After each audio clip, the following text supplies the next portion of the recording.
본문의 내용은 제사장의 정체성과 정결함과 거룩함이라고 하는 제목의 말씀인데, 이 본문의 말씀의 내용은 그 8장 바로 그 머릿말에 있듯이 아론과 그 아들들의 제사장 유임식을 말씀하는 그러한 내용입니다.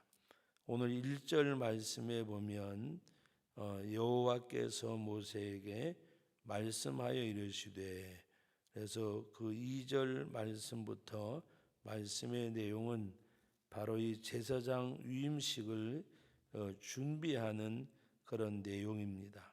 그래서 오늘 그 2절 말씀부터 3절까지 말씀에 보면 너는 아론과 그의 아들들과 함께 그 의복과 관유와 속죄제와 수송아지와 순양 두 마리와 무교병 한 광주를 가지고 온 회중을 회막문에 모으라. 이것이 여호와께서 모세에게 명령하신 말씀의 내용입니다. 그럴 때 모세가 오늘 그 4절과 5절 말씀 우리 같이 한번 읽어봅니다. 모세가 여호와께서 자기에게 명령하신 대로 하매 회중이 회막문에 모인지라. 모세가 회중에게 이르되 여호와께서 행하라고 명령한 것이 이러하니라. 아멘. 여기 말씀에 보면 모세가 자기의 의사, 자기 생각대로 행한 것이 아니고, 오늘 4절 말씀에 모세가 여호와께서 자기에게 명령하신 대로라고 말씀하셨습니다.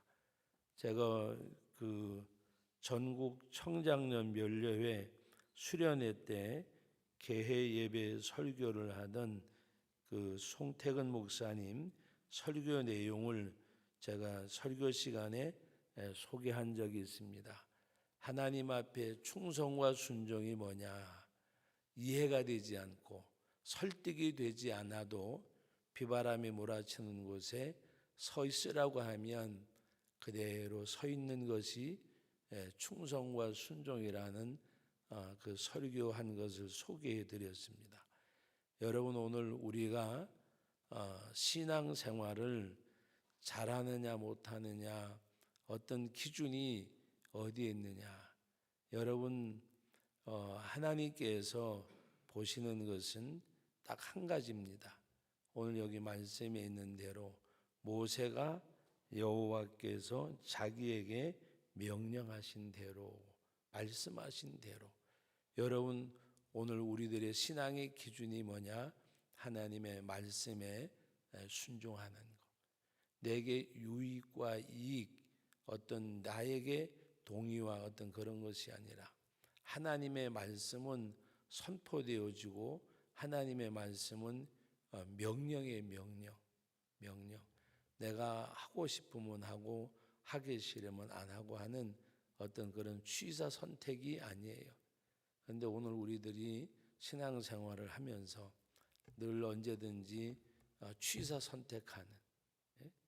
선택하는 그런 일들이 우리들에게 너무 많이 있습니다. 하나님 앞에서 오늘 말씀하신 내용을 보면 그 여호와께서 바로 1절에 보면 여호와께서 모세에게 말씀하여 이르시되, 그리고 2절과 3절 아까 제가 읽어드렸습니다. 유임식을 위해서 이같이 준비하고 온 회중을 회막에 모으라. 그때 모세가 자기에게 명령하신 대로 하며 회중이 회막문에 모인지라. 그리고 그 회중에게 모세가 뭐라고 말씀했는가 하면 5절 말씀 같이 읽은 말씀에 모세가 회중에게 이르되 여호와께서 행하라고 명령하는 것이 이러하니라. 여호와께서 행하라고 명령하는 것이. 그리고 나서 오늘 6절 말씀부터 바로 그 9절까지 말씀이, 그 9절 하반절에 보면 여호와께서 모세에게 명령하신 것과 같았더라. 모세가 행한 그 모든 일들이 여호와께서 모세에게 명령하신 것과 같았더라 그랬습니다. 여러분, 율법은 하나의 수동적이라고 볼 수가 있어요. 율법은 하나님 앞에 율법은 수동적인데 신앙생활도 보면 우리들이 자칫 오해를 하면 수동적으로 신앙생활하는 것을 말하는 게 아니에요. 은혜 아래 있는 우리들은 능동적으로, 율법 아래 있는 신앙의 삶은 수동적이 되어버려요. 그러나 은혜 아래 있는 신앙의 삶은 능동적이 되어져요. 그것이 뭔가 하면 수동적이란 말은 뭔가 이렇게 시키는 대로, 그런데 우리가 거기에 온전히 순응할 수 없는데, 그러나 은혜 아래 있는 삶은 하나님 앞에 구속의 은혜가 감사해서 하나님 앞에 그 은혜 아래서 내가 행할 수 있는 것.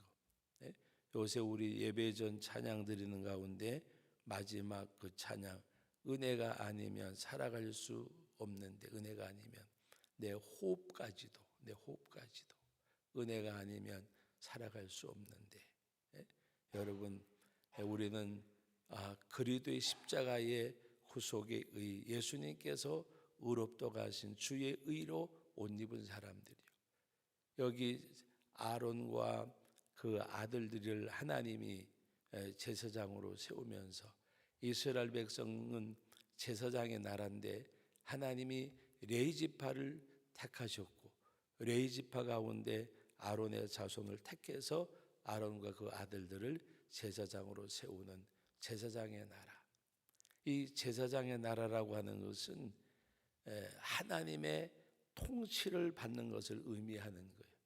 하나님의 통치, 하나님의 다스림, 하나님의 인도. 오늘 저와 여러분들이 이스라엘 백성들이 제사장의 나라가 되어졌듯이, 오늘 우리는 우리들의 영원한 목자장이 되시는 바로 예수 그리스도께서 나를 인도하시는, 그리고 하나님의 인도함을 받는, 여러분, 다윗이 고백한 많은 말씀의 내용 가운데서 우리 시편 23편의 말씀의 내용을 잘 아는 것으로 끝나는 것이 아니라 바울의 삶을 우리가 들여다봐야 돼요. 그 바울의 삶이 뭐예요?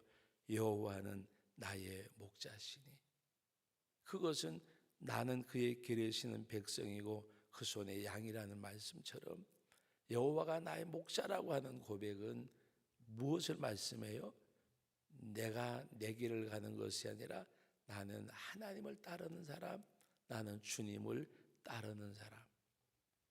여러분, 우리가 예수님을 가리켜서 주님이라고 고백하는 것도 다름이 아니에요. 주여라고 말씀할 때 바로 나의 주인으로 모신, 나는 주님을 따르는 예수님께서 말씀하셨어요. 너희가 나를 따르라. 나를 따르는데 자기 십자가를 지고 나를 따르라. 그 십자가가 뭘까?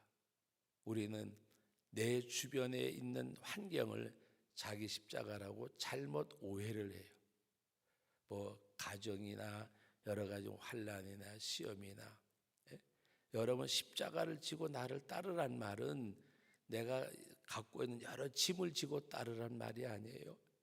십자가를 지고 나를 따르라고 하는 것은 속죄의 길을 걸어가시는 주님의 길을 걸어가라는 말이에요.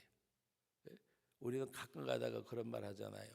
아이고, 새끼가 아니고 십자가고, 우리는 십자가라는 의미를 잘못 생각을 해요. 내가 고난받는 것이 십자가라고 생각을 해요. 내가 고난받는 것이 십자가가 아니에요. 여러분, 우리 예수를 믿는 사람이 받는 고난을 교회 밖에 있는 사람들도 똑같이 받아요. 우리만 자식 때문에 속 썩는 사람이 있는 거 아니고 세상에도 자식 때문에 속 썩는 사람이 있어요. 물질 때문에 고통당하는 사람이 있어요. 똑같아요. 우리 교회 안에 있는 사람이나 교회 밖에 있는 사람이나 인생살이 겪는 거 조금 더 다른 것이 없어요. 그럼 거기 예수 안 믿는 사람들도 십자가 지고 가는 거예요? 자기 십자가를 지고라는 이 말씀의 내용. 우리는 잘못 예수님께서 나를 따르라 그랬어요. 자기 십자가를 지고. 예수님께서 지신 십자가가 뭐예요? 예수님이 지신 십자가가 뭐예요? 이렇게 이야기하면 우리 죄를 위해서 십자가에 못 박히신 예수님, 우리 죄를 대속하신 것이 예수님의 십자가라고만 생각을 해요. 예수님의 십자가는 뭐냐? 대속의 죽음을 죽으시는 것이 뭐예요? 나의 뜻을 이루는 것이 아니라 아버지의 뜻을 이루는 것. 그게 십자가예요. 아버지의 뜻이 뭐요? 아버지의 뜻은 아들을 보고 믿는 자마다 영생을 얻는 이것이니라. 아들을, 어떤 아들을 봐요? 십자가에 못 박혀 죽으시는 주님을 바라보고 구원을 얻는 것.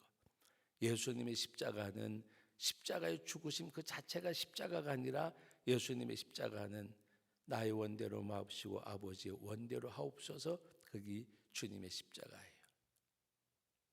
여러분들 이것을 아셔야 돼요. 아버지의 원대로. 목회자가 목회를 하든 성도님들이 신앙생활을 하든 아버지의 원대로 하옵소서. 나의 원대로 마옵시고. 거룩하신 하나님을 만난 이사야의 고백을 우리가 들으셔야 돼요.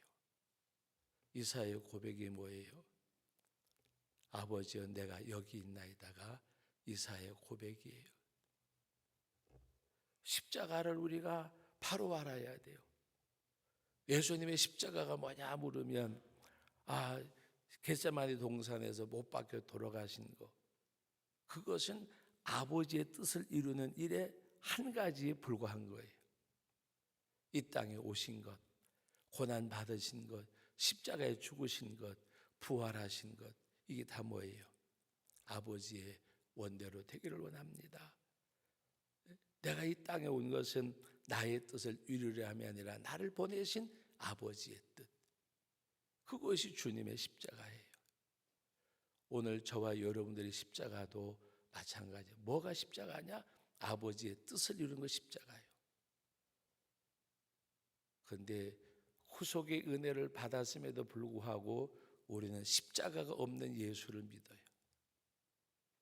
예수님 믿고 구원 받았지만 그 구원의 은혜가 뭔지를 우리는 잘 몰라요. 그 구원의 은혜는 바로 바울 사도가 고백할 때 나는 죄인 중에 괴수라. 그 엄청난 은혜를 받았기 때문에 바울 사도는 고백합니다. 내가 살아도 주를 위해 살고 죽어도 주를 위해 죽나니 나는 사나 죽으나 주의 것이라. 후속의 은혜가 자기 삶을 삼키는 거예요. 가장 행복한 성도가 누구냐? 후속의 은혜에 삼킴바 되어진 사람. 가장 행복한 사람이 누구냐? 물질, 명예, 권력 누리는 사람 아니에요. 그래도 십자가의 후속의 은혜에 삼킴바 되어져서 그 은혜 아래서 헤엄치는 사람, 그 은혜 아래서 유영하는 사람. 그래서 주 안에 있는 나에게 딴 근심이 있으랴 십자가 밑에 나아가 내 짐을 풀었네. 십자가의 후속의 은혜, 십자가 밑에. 그래서 우리는 아버지의 뜻을 이루는 것, 아버지의 뜻. 하나님께서 나를 통해서 뭔가 하시고자 원할 때에 이사야 선지자가 하나님 만나고 난 다음에 내가 여기 있나이다, 내가 여기 있나이다. 수년 전에 여러분들에게 부산 초량교회에서 목회하시다가 우리 교단의 총회장까지도 지내시고 세상을 뜨신 초량교회 최동진 목사님 말씀을 수년 전에 여러분들에게 한번 들려드렸어요. 그 초량교회가 굉장히 문제가 많은 교회였고 목사들에게는 무덤과 같은 교회였어요. 그래서 최동진 목사님이 거기에 청빙을 받고 그 교회에 부임하려고 할 때에 모든 사람이 동의한 사람은 그 청빙한 그 교회 하나뿐이었고 그 주변에 있는 모든 사람들이 다 반대를 했어요. 그 교회는 목사의 무덤인데 왜 그걸 갈라 그러냐. 그러니까 그 목사님이 두 가지를 얘기하셨어요. 주님의 몸된 교회인데, 주님의 몸된 교회인데, 십자가의 보혈로 세우신 주의 몸된 교회인데, 그리고 또 한 가지는 그 사람들도 주님이 구속하신 주의 백성들인데, 그 사람들도 나쁘고 좋고 교회가 뭐 목사의 무덤이고 교회가 어떻고 저떻고 그 사람들도 주님이 구속하신 주의 백성들인데, 그 말씀을 하면서 나는 걸레처럼 살다 갈 거야. 걸레처럼. 걸레가 뭐예요? 걸레가 지저분한 곳을 닦는 것이 걸레잖아요. 걸레. 행주와 걸레가 뭐예요? 자기는 낡아지고 다른 것은 자기가 낡아진 것 때문에 깨끗해지는 거잖아요. 그래 나는 한 번의 음성만 듣고 걸레처럼 살다가 갈 거야. 거기 여러분 생각해 보세요. 어떻게 그것이 가능할까? 구속의 은혜에 삼킨 바 되어졌기 때문에 가능한 거예요. 목사의 무덤이라고 하던 그 교회를 부흥시키고 성장시키고 교계에서 존경받고 그리고 추대되어지는 가운데 하나님 앞에 큰 일을 하고 행하시고 가셨어요. 여러분, 하나님이 내 원이 아니라 얼마나 말이 멋있어요. 주님의 몸된 교회인데 그들도 구속하신 주의 백성들인데. 사랑하는 성도 여러분, 우리는 믿음의 선조들, 정말 믿음으로 살다간 신앙의 선배들, 그것을 하나님 앞에 본받고 우리 찬송가 있잖아요. 나는 예수님처럼 바울처럼 그렇게 살 수는 없을까? 그것이 여러분들의 고민이 되어져야 돼요. 어떻게 하면 돈 벌고 명예 얻고 세상에서 어떻게 하면 그게 아니라 여러분들의 중심이 주님을 향하면 주님이 내 모든 것을 보살펴 주시고 책임져 주세요. 난 그렇게 살 수는 없을까? 예수님처럼 바울처럼. 우리 중심이 그 중심 되어지고. 그래서 우리 오늘 이 말씀의 내용이 바로 하나님께서 제사장 나라를 세우는데 이들을 통해서 일하시는데 모세가 어떻게 했다고요? 명령하신 대로, 말씀하신 대로. 오늘도 저와 여러분들이 이 한날 살아가면서도 그냥 어제와 같이 오늘도 살고 그것이 아니라 우리 마음 중심 가운데 주님이 원하시고 주님이 기뻐하시는 그것이 있다고 하면 기도하는 가운데 성령의 역사 속에서 그 인도를 받고 나를 거기에 복종시킬 수 있는 그런 삶을 사는 가운데 날 위해 죽으신 주님이 날 위해 작은 것 하나라도 이루어질 수 있다고 하면 그것이 행복이라고 생각해야 돼요.